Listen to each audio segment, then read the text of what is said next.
Man, I just can't get enough of this first episode of the Book of Boba Fett. I have to say, I've at least watched it 20 times now and watched a lot of our fellow content creators react and give their opinions on this first episode. And honestly, after doing our review video, after watching it in the morning when it first dropped, and seeing a lot of people's reviews now and their thoughts and everything now that a lot of the community has been really digging into this first episode, there's really a lot of mixed reviews about this episode. I see a handful of people who genuinely didn't like this first episode, and I can understand that a little bit. I feel like, I feel like they wanted some kind of big cameo at the very end, or maybe a little bit of more Boba action, which I would have loved to see that as well. But I feel like we're going to get a lot of that later in the season, being that we only have 7 episodes to the Book of Boba Fett, I do feel like, the Book of Boba Fett has to deliver and bring some heavy punches to, give us a second season. But overall, I really think this episode really goes at an 8 out of 10, because I feel like they're really trying to fill in the gaps from, when Boba fell in the Sarlacc pit to Mando season 2. And I like that. I really, really did like that. And I just want to go over some of the stuff that I saw and talk about this episode. And I want to know your guys' thoughts. Let me know what you would rate this episode of the Book of Boba Fett. If you think it was good, you think it was bad, what was your favorite part of this episode? And let's just go ahead and dive right into this breakdown. So pretty much the episode kicks off with some beautiful shots of Boba's new palace. And as we get to see some shots around the palace, we get a slow zoom in of Boba being inside one of these medical pods. As Boba's inside this medical pods, he begins to have these flashbacks. And we see the first beautiful flashback of Kamino. If you guys don't know what Kamino is pretty much the birthplace of Boba. Boba Fett is pretty much a clone of Jango Fett. And Jango Fett was used to create all the clone troopers for during the Clone Wars and for the Empire before they went over to Stormtroopers. After he has this dream, we get another scene of such a strong scene of a young Boba Fett picking up his father's helmet. If you guys don't remember this from the Clone Wars, this is where Mace Windu pretty much chops Jango Fett's head off, and we see a young Boba pick that same helmet up and hold it. But we get a different view, because this wasn't a view from the movies, a scene from the movies at all. This was its own unique scene, and I really, really like that. Next, we get, I guess, the scene that we've all been waiting for, and that's the scene of Boba inside the Sarlacc pit. Man, the Sarlacc pit was just so awesome, yet disgusting at the same time to see that. As Boba wakes up inside the Sarlacc stomach, he sees a clone trooper's body, and I'm gonna say this is a clone trooper. I feel like it's a clone trooper. I don't think there was enough time between then and there to be stormtroopers just yet. And so as he sees the clone trooper in there, he removes one of the oxygen valves or little, I guess, tubes, and he begins to take some oxygen for himself. And then Boba punches through part of the stomach of the Sarlacc, and he begins to burn it from the inside out with his flamethrower. And we get another such a beautiful scene where we see Boba stick his hand out and just drag his body out from outside the sand from the Sarlacc stomach and just collapse from exhaustion. Who knows how long he's been in that stomach when all that acid, and then that fire from his flamethrower.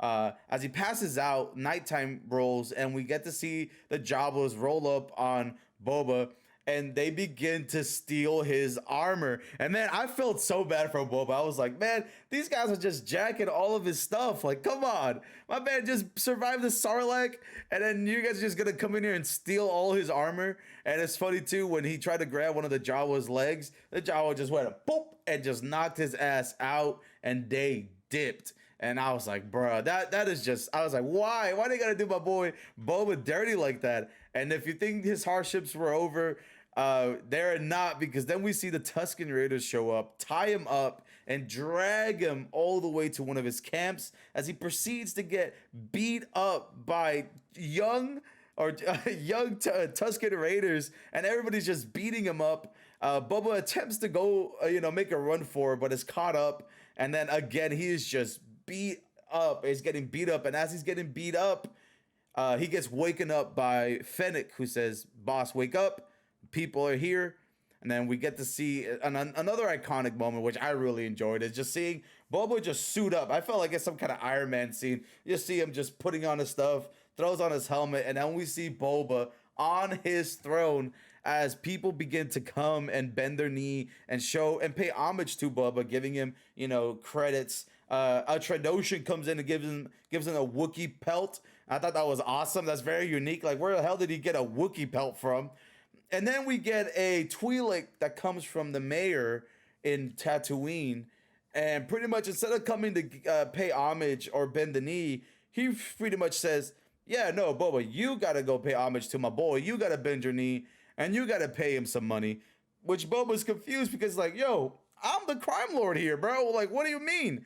And I believe that this is where we're gonna get a lot of the conflict going on in the Book of Boba Fett, because it seems like the mayor is not gonna let off that easy. And then we have Boba, of course, who's trying to maintain his order, and fill in the shoes that were left from Bib Fortuna and that he left after he killed him. So moving forward, we see Boba walk into the Cantina, which is another beautiful scene. I love the Cantina scene, whereas the Twi'leks pretty much going in there and talking about, like, hey, I'm the new ruler now. Fortuna's out of here. I'm gonna be looking after you and your establishment, so don't worry, you're in good hands. And Twi'lek comes back with this helmet with some, with the payment, and says, hope to see you soon again. And I really like that scene. Also, we get to see the little blue elephant guy again playing his little tunes. And I love that so much. That was a nice little Easter egg in there. I forgot his name, so I apologize, but I know he was in the ship before it blew up with Jabba towards the end of the film, where Boba gets thrown into the Sarlacc pit. But as they're walking back, pretty much, Boba's telling Fennec, Jabba ruled with fear. I want to rule with respect. But, even Fennec was like, maybe sometimes fear is the way to go. But as they're walking, they get ambushed by these assassins with some red plasma shields and some, like, blades with some, like shock blades and stuff like that. And they begin to attack Boba. And man, that kind of sucked, man. I was like, bro, they're really, and I really feel like these assassins were brought in by the mayor, because who else, I feel like he's trying to either test them to see how good Boba is, or he's actually just trying to eliminate Boba so that he can be the one in charge. So we get a nice little fight scene, Boba out here tanking shots, fighting these people. We get Fennec absolutely kicking some ass as well. And we see the Gamorrean guards finally step up, man. I was so happy because Boba spared 2 of the Gamorrean guards, and he asked, if I spare you, will you be loyal to me? And they said yes. And so now we actually get to see him fight, and man, were they actually pretty badass. They are out there protecting their boss, and I love that. And then we see Boba freaking just blow up one of the assassins. Then we get a dope ass chase scene through the city, and we get Fennec just running up doing some parkour as she's chasing the last 2 assassins. And Boba says, Fennec, I need one alive. So she catches up to both of them. And I called this out. I told Eagle, bruh, she's gonna kick one of the dudes off the building. And yep, she kicks one dude and she keeps one dude alive. And then we get to see the Gamorrean guards pretty much get Boba, drag him back to the palace, throw him into the medical pod because he is just struggling. He took a beating. I feel like Boba tried to tank a lot of those shots. He took a beating pretty much. They threw him in the pod, and then we get right back into a throwback to Boba again with the Tuscan Raiders. And we see the young Tuscan Raider pretty much take Boba and the other alien who have him with them, and to go on a little journey. At first, I didn't know what's going on. They were just walking through the desert. And I believe they come across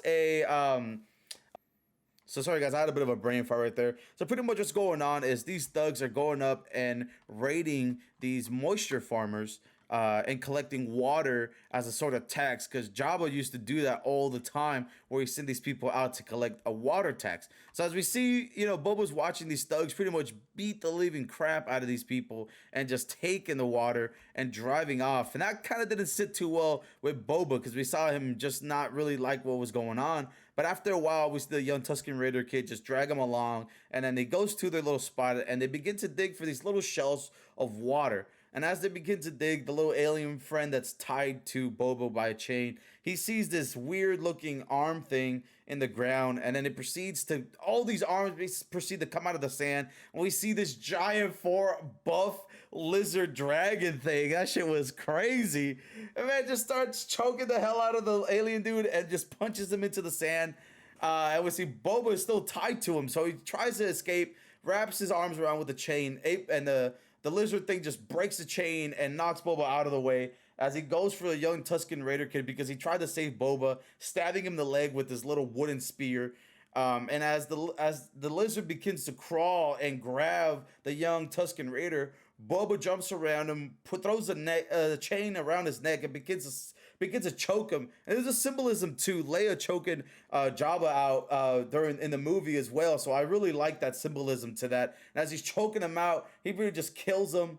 And then we see a scene where we see the young little Tuscan Raider with the head of this lizard thing running, screaming to the people, talking about how he killed them. But we all know that it was Boba who took care of that giant lizard thing. But he's giving the credit to the young Tuscan Raider. And we see the chief Tuscan Raider walk next to him, and he hands him one of the shells filled with water, pretty much, I believe, getting his respect and becoming a part of the tribe by saving the young Tuscan Raider and giving him the glory for him. So that was the episode. And I gotta say, I really, really enjoyed that episode so much. I thought it was such a great way to kick off Boba's story. And like I said, if we're gonna rate this episode, I'm gonna rate it an 8 out of 10. I thought it was beautiful. I thought it was awesome. And then just filling us in, in Boba's story, which I hope we get some great new flashbacks. I hope we do get a flashback where we see Cad Bane and a young Boba Fett. That would be amazing. And I'm just really excited to see what's going on. After watching today's episode, what are your thoughts of what could go on? We're seeing the dynamic that's going on around with Boba Fett. We're seeing the throwbacks, the flashbacks. What do you think is going to happen? Let me know your thoughts. I'm very excited. I'm so hyped for more Book of Boba Fett. Now we gotta wait till next Wednesday for another reaction video, another quick breakdown video. I hope you guys enjoy this. Let me know your thoughts. Don't forget to like and subscribe for more Boba Fett and Star Wars content. And may the Force be with you, for this is the way. Thank you.